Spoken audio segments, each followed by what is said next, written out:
പ്രിയപ്പെട്ട സുഹൃത്തുക്കൾക്ക് പ്ലാറ്റോ അക്കാദമിയുടെ പുതിയൊരു വീഡിയോയിലേക്ക് സ്വാഗതം. കഴിഞ്ഞ ദിവസങ്ങളിൽ നമ്മൾ ചർച്ച ചെയ്തുകൊണ്ടിരിക്കുന്നത് വ്യവഹാരവാദികളുടെ വ്യത്യസ്ത പഠന സിദ്ധാന്തങ്ങളാണ്. കഴിഞ്ഞ ദിവസം നമ്മൾ പറഞ്ഞത് എഡ്വേർഡ് തൊണ്ടേഗിൻ്റെ പഠന സിദ്ധാന്തം, അതുമായി ബന്ധപ്പെട്ട പരീക്ഷണ നിരീക്ഷണങ്ങളെക്കുറിച്ചാണ് നമ്മൾ പറഞ്ഞുകൊണ്ടിരിക്കുന്നത്. ഇന്ന് നമുക്ക് പറയാനുള്ളത് പൗരാണികാനുബന്ധന സിദ്ധാന്തം, theory of classical conditioning. Ivan പാവ്ലോവിൻ്റെ പൗരാണികാനുബന്ധന സിദ്ധാന്തങ്ങളെക്കുറിച്ചുള്ള നിരീക്ഷണ പരീക്ഷണങ്ങളെക്കുറിച്ചാണ് ഇന്നത്തെ വീഡിയോയിൽ നമ്മൾ ചർച്ച ചെയ്യുന്നത്. എല്ലാ സുഹൃത്തുക്കൾക്കും ഒരിക്കൽ കൂടി പ്ലാറ്റോയുടെ ഈ ഒരു വീഡിയോയിലേക്ക് സ്വാഗതം. ആദ്യം നമുക്ക് ആരായിരുന്നു ഇവാൻ പാവ്ലോവ് എന്ന് പറയുന്ന വ്യക്തി എന്ന് നോക്കാം. തിയറി ഓഫ് ക്ലാസിക്കൽ കണ്ടീഷനിങ് അല്ലെങ്കിൽ പൗരാണികാനുബന്ധന സിദ്ധാന്തത്തിൻ്റെ ഉപജ്ഞാതാവാണ് ഇവാൻ പാവ്ലോവ്. സത്യത്തിൽ അദ്ദേഹം ഒരു മനഃശാസ്ത്രജ്ഞൻ ആയിരുന്നില്ല. അദ്ദേഹത്തിൻ്റെ പരീക്ഷണ നിരീക്ഷണങ്ങൾ മനഃശാസ്ത്രവുമായി ബന്ധപ്പെടുകയാണ് പിന്നീട് ഉണ്ടായത്. അദ്ദേഹം റഷ്യയിലുള്ള ഒരു ശാസ്ത്രജ്ഞനാണ്. അദ്ദേഹത്തിൻ്റെ പരീക്ഷണങ്ങൾക്കും നിരീക്ഷണങ്ങൾക്കും 1904 നൊബേൽ പ്രൈസ് ലഭിക്കുകയുണ്ടായി. 1904 പാവ്ലോക്ക് നൊബേൽ സമ്മാനം ലഭിച്ചത്.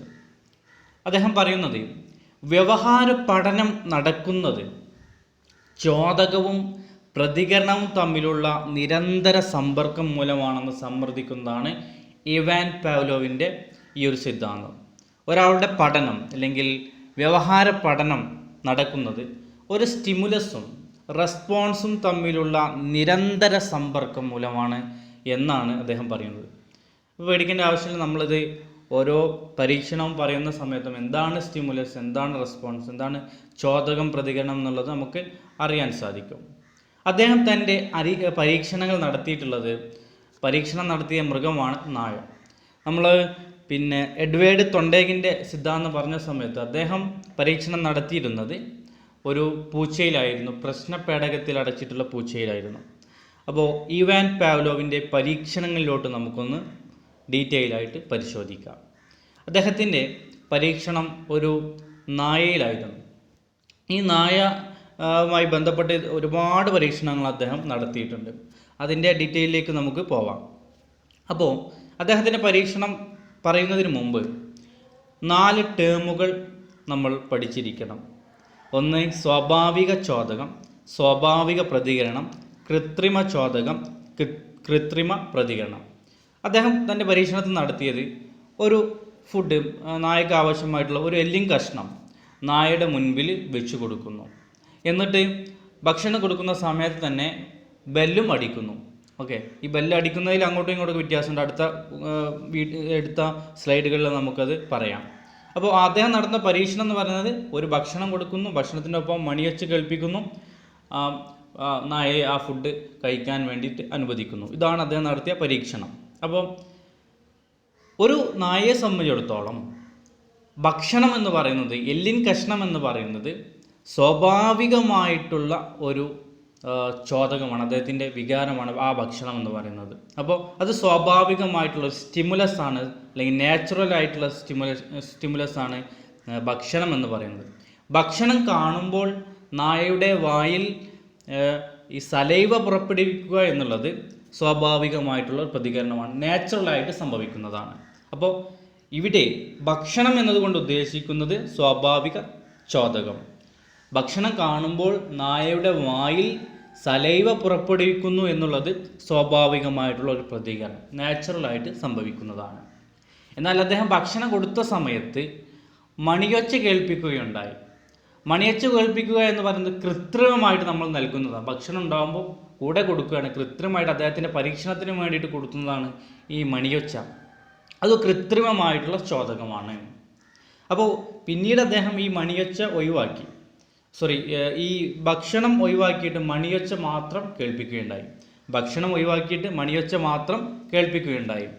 ആ സമയത്ത് സ്വാഭാവികമായിട്ടും നേരത്തെ സലൈവ പുറപ്പെടുവിച്ചതുപോലെ തന്നെ ആ നായ സലൈവ പുറപ്പെടുവിക്കുന്നു. അപ്പോൾ കൃത്രിമമായിട്ടുള്ള ഒരു ചോദകത്തിന് സ്വാഭാവികമായിട്ടുള്ളൊരു പ്രതികരണം നടക്കുന്നു. അപ്പോൾ ഇവിടെ നമുക്ക് മനസ്സിലാവുന്നത് സ്വാഭാവിക പ്രതികരണവും കൃത്രിമ പ്രതികരണവും എപ്പോഴും ഒരുപോലെയാണ്. ഭക്ഷണം കൊടുത്ത സമയത്തും സലൈവയാണ് പുറപ്പെടുവിച്ചത്, മണിയൊച്ച മാത്രം കളിപ്പിച്ച സമയത്തും സലൈവ തന്നെയാണ് പുറപ്പെടുവിച്ചത്. അപ്പോൾ സ്വാഭാവിക പ്രതികരണവും കൃത്രിമ പ്രതികരണവും എപ്പോഴും ഒരുപോലെ ആയിരിക്കും.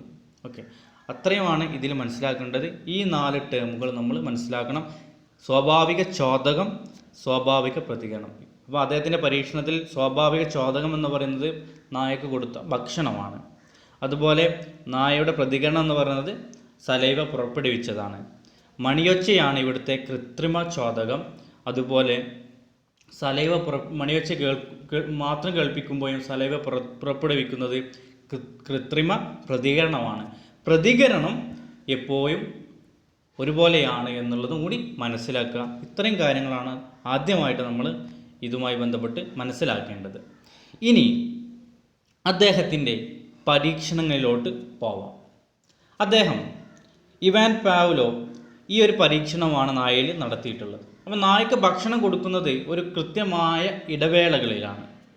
6 മണിക്ക് അദ്ദേഹം ഫുഡ് കൊടുക്കുന്നു. ഫുഡ് കൊടുക്കുന്ന സമയത്ത് ഒരു ബെല്ല് സൗണ്ട് കേൾപ്പിക്കുന്നു. അതിനുശേഷം 8 മണിക്ക് വീണ്ടും ഫുഡ് കൊടുക്കുന്നതിന് മുമ്പായിട്ട് ബെല്ല് കേൾപ്പിക്കുന്നു. 10 മണിക്ക് ബെല്ല് കേൾപ്പിക്കുന്നു, വീണ്ടും ഫുഡ് കൊടുക്കുന്നു. 12 മണിക്ക് ഫുഡ് കൊടുക്കുന്നു, ജസ്റ്റ് മുൻപായിട്ട് ബെല്ല് കേൾപ്പിക്കുന്നു. ഈ ഒരു പരീക്ഷണം അദ്ദേഹം നിരന്തരം ആവർത്തിച്ചു കൊണ്ടിരുന്നു. അപ്പോൾ ഈ നായ മനസ്സിലാക്കുകയാണ്, ഈ ബെല്ല് അടിക്കുന്ന സമയത്ത് എനിക്ക് ഫുഡ് ലഭിക്കും എന്നുള്ളൊരു പഠനം, ഒരു ലേണിംഗ് ഇവിടെ നായയിൽ നടക്കുകയാണ്. അപ്പോൾ അദ്ദേഹം ജസ്റ്റ് ഒന്ന് മാറ്റി കഴിഞ്ഞു. ഈ ഫുഡൊന്ന് മാറ്റി മണിയൊച്ച കേൾക്കുമ്പോൾ തന്നെ, ഫുഡ് കൊടുക്കുന്നതിന് മുമ്പ് മണിയൊച്ച കേൾക്കുമ്പോൾ തന്നെ നായയുടെ വായിൽ സലൈവ പുറപ്പെടുന്നുണ്ട്. അപ്പോൾ അദ്ദേഹം ഈ നായ മനസ്സിലാക്കുകയാണ്, ബെല്ല് അടിച്ചാൽ എനിക്ക് ഭക്ഷണം കിട്ടും എന്നുള്ള ഒരു പഠനം ആർജിച്ചെടുക്കുകയാണ് ഈ നായ. അപ്പോൾ നായ അത് പതുക്കെയാണ് ആർജിച്ചെടുത്തത്. 1-ാമത്തെ ദിവസം അത് മനസ്സിലായിട്ടില്ല.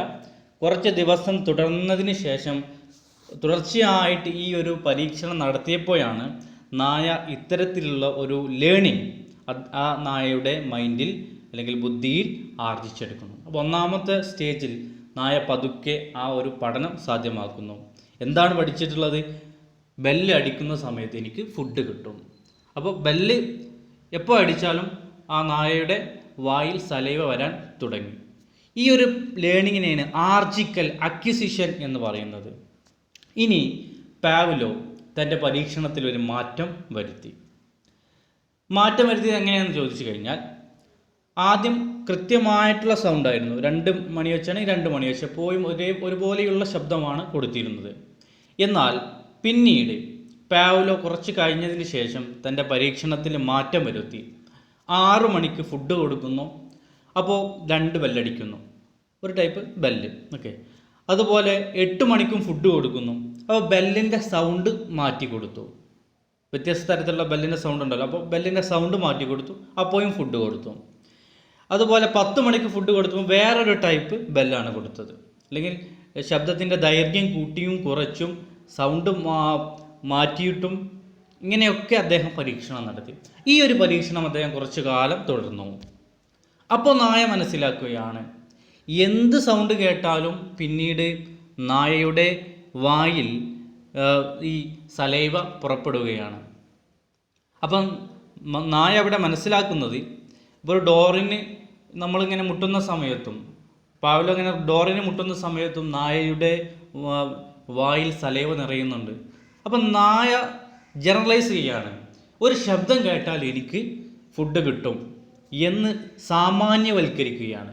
അപ്പോൾ ഇതാണ് അദ്ദേഹത്തിൻ്റെ പരീക്ഷണത്തിലെ 2-ാമത്തെ ഘട്ടം, സാമാന്യീകരണം. അങ്ങനെ ഒരു സൗണ്ട് കേട്ട് കഴിഞ്ഞാൽ ഫുഡ് ലഭിക്കും എന്ന് നായ വിചാരിക്കുന്നു, ജനറലൈസ് ചെയ്യുന്നു. അതിനെയാണ് സാമാന്യീകരണം എന്ന് പറയുന്നത്. റിയൽ എക്സാമ്പിൾ എടുത്തു കഴിഞ്ഞാൽ, ഒരു ചെറിയ കുട്ടിയെ നമ്മൾ ഡോക്ടറെ കാണിക്കാൻ സമയത്ത് ഡോക്ടർ ജസ്റ്റ് ബെല്ലടിക്കുന്നു. ബെല്ലടിച്ച് കഴിഞ്ഞു, ആ കുട്ടി പിന്നെ ട്രീറ്റ്മെൻറ്റിന് വേണ്ടിയിട്ട് ഒരു സൂചി കൊടുക്കുന്നു. അപ്പോൾ ആ കുട്ടി സൂചി കൊടുത്ത സമയത്ത് ആ കുട്ടി പ്രതികരിക്കുന്നു, കരയുന്നു. ഓക്കെ, ഇത് തുടർച്ചയായിട്ട് ഈ സൂചി കൊടുക്കണമെന്നുണ്ടെങ്കിൽ ആ ഡോക്ടർ അടുത്ത് ഇരിക്കുന്ന സമയത്ത് ബെല്ല് കേൾക്കുന്നതോടുകൂടി തന്നെ കുട്ടി കരയാൻ തുടങ്ങും. അപ്പോൾ ബെല്ല് ഉണ്ടായാൽ എനിക്ക് സൂചി കിട്ടും എന്ന് കുട്ടിയും മനസ്സിലാക്കുന്നുണ്ട്. അപ്പോൾ ഈ നായ എന്ന് പറയുന്ന ഒരു ജീവിയാണ് ശരിക്ക്, അതുപോലെ തന്നെയാണ് മനുഷ്യനിലും നടക്കുന്നത് എന്നാണ് ഈ ഇവാൻ പാവ്ലോ പിന്നീടത്, അല്ലെങ്കിൽ മനഃശാസ്ത്രജ്ഞന്മാരത് പിന്നീട് മനസ്സിലാക്കുകയുണ്ടായത്. അപ്പോൾ ഇവിടെ സൗണ്ട് കേട്ട് കഴിഞ്ഞാൽ തന്നെ ഫുഡ് ലഭിക്കുമെന്ന് നായ സാമാന്യീകരിക്കുകയാണ്. ഇത് പരീക്ഷണത്തിൻ്റെ രണ്ടാമത്തെ ഘട്ടമായിരുന്നു. ഇനി മൂന്നാമത്തെ ഘട്ടത്തിൽ വന്നപ്പോൾ അദ്ദേഹം തൻ്റെ പരീക്ഷണത്തിൽ ചില മാറ്റങ്ങൾ വരുത്തി. അദ്ദേഹം 6 മണിക്ക് ഫുഡ് കൊടുക്കുന്നു. ഫുഡ് കൊടുത്ത സമയത്ത് 2 ബെല്ല് കൊടുത്തു. പിന്നീട് കുറച്ച് സമയത്തിന് ശേഷം ഒരു 7 മണിയൊക്കെ ആയതിനു ശേഷം ഒരു ബെല്ല് വെറുതെ അങ്ങോട്ട് അടിച്ചു, ഫുഡ് കൊടുത്തില്ല. പിന്നെ കുറച്ചും കൂടി കഴിഞ്ഞ സമയത്ത് ഒരു 3 ബെല്ല് അങ്ങോട്ട് അടിച്ചു, ഫുഡ് കൊടുത്തില്ല. പിന്നെ ഒരു 8 മണി ആയ സമയത്ത് ഫുഡ് കൊടുത്തു. അതിന് മുൻപ് വീണ്ടും 2 ബെല്ല് കൊടുത്തു, അപ്പോൾ ഫുഡും കൊടുത്തു. പിന്നെയും ഒരു ബെല്ലടിച്ചു, ഒരു 3 ബെല്ലടിച്ചു, അപ്പോൾ ഒന്നും ഫുഡ് കൊടുത്തില്ല. 10 മണിയായ സമയത്ത് 2 ബെല്ല് കൃത്യം അടിച്ചു, ഫുഡ് കൊടുത്തു. അപ്പം നായ ആകെ കൺഫ്യൂസ്ഡായി, എന്താണ് സംഭവം? അപ്പോൾ നായ മനസ്സിലാക്കുകയാണ് 2 ബെല്ല് അടിക്കുന്ന സമയത്ത് എനിക്ക് ഫുഡ് ലഭിക്കും. അപ്പോൾ അതിൻ്റെ ലേണിംഗ് ഒന്നുകൂടെ അഡ്വാൻസ്ഡായി മാറുകയാണ്. അത് വിവേചനം നടത്തുന്നു, അതായത് ഡിസ്ക്രിമിനേറ്റ് ചെയ്യുന്നു. 2 ബെല്ല് അടിക്കുന്ന സമയത്ത് എനിക്ക് ഫുഡ് ലഭിക്കുമെന്നുള്ള ഒരു ലേണിങ് ആ നായയുടെ മൈൻഡിൽ നടക്കുന്നു. അപ്പോൾ അതാണ് മൂന്നാമത്തെ ഘട്ടം, വിവേചനം അല്ലെങ്കിൽ ഡിസ്റ്റിങ്ഷൻ എന്ന് പറയുന്നത്. 6 മണിക്ക് 2 ബെല്ല് കൊടുക്കുന്നു, ഫുഡ് കൊടുക്കുന്നു. പിന്നെ അതിന് ശേഷം 1 ബെല്ലും 3 ബെല്ലും ഒക്കെ അടിക്കുന്നുണ്ട്, പക്ഷേ ഫുഡ് കൊടുക്കുന്നില്ല. വീണ്ടും 2 ബെല്ല് കൊടുത്തു, ഫുഡ് കൊടുത്തു. ആ സമയത്ത് നായ മനസ്സിലാക്കുകയാണ് 2 ബെല്ലടിച്ചാൽ മാത്രമേ എനിക്ക് ഫുഡ് ലഭിക്കുകയുള്ളൂ. അപ്പോൾ അവിടെ ഡിസ്റ്റിങ്ഷൻ നടക്കുകയാണ്. അവിടെ ഒരു ഡിസ്ക്രിമിനേഷൻ നടത്താൻ വേണ്ടിയിട്ട് നായക്ക് സാധിക്കുന്നു. എല്ലാ ബെല്ലിനും എനിക്ക് ഫുഡ് ലഭിക്കുന്നതല്ല, 2 ബെല്ലടിക്കുന്ന സമയത്താണ് എനിക്ക് ഫുഡ് ലഭിക്കുന്നത് എന്നുള്ള ലേണിംഗ് അവിടെ നടക്കുകയാണ്. ഇതാണ് അദ്ദേഹത്തിൻ്റെ മൂന്നാമത്തെ ഒരു പരീക്ഷണം എന്ന് പറയുന്നത്. നാലാമത്തെ പരീക്ഷണം എന്ന് പറയുന്നത് പാവ്ലോ ചെറിയൊരു മാറ്റം വരുത്തി. 6 മണിക്ക് ഫുഡ് കൊടുക്കുന്നു, പക്ഷേ ബെല്ല് കൊടുക്കുന്നില്ല. 6 മണിക്ക് ഫുഡ് കൊടുക്കുന്നു, പക്ഷേ ബെല്ല് കൊടുക്കുന്നില്ല. പിന്നെ കുറച്ച് കഴിഞ്ഞതിന് ശേഷം ബെല്ലടിക്കുന്നു, പക്ഷേ ഫുഡ് കൊടുക്കുന്നില്ല. ബെല്ലടിക്കുന്നു, പക്ഷേ ഫുഡ് കൊടുക്കുന്നില്ല. വീണ്ടും ഫുഡ് കൊടുക്കുന്നു, പക്ഷേ ബെല്ല് അടിക്കുന്നില്ല. വീണ്ടും ബെല്ലടിക്കുകയാണ്, ഫുഡ് കൊടുക്കുന്നില്ല. വീണ്ടും ഫുഡ് കൊടുക്കുന്നു, ബെല്ല് കൊടുക്കുന്നില്ല. പിന്നീട് വീണ്ടും ബെല്ല് കൊടുക്കുന്നു, ഫുഡ് കൊടുക്കുന്നില്ല. ഒന്നുകൂടെ പറയാം, ആദ്യം ഫുഡ് കൊടുത്തു, പക്ഷേ ആ സമയത്ത് സാധാരണ ബെല്ല് കൊടുക്കാറുണ്ടായിരുന്നു, പക്ഷേ ബെല്ല് കൊടുത്തില്ല. പിന്നെ കുറച്ച് കഴിഞ്ഞപ്പം ബെല്ല് കൊടുത്തു, ഫുഡ് കൊടുത്തില്ല. പിന്നീട് ഫുഡ് കൊടുത്തു, ആ സമയത്ത് ബെല്ല് കൊടുത്തില്ല.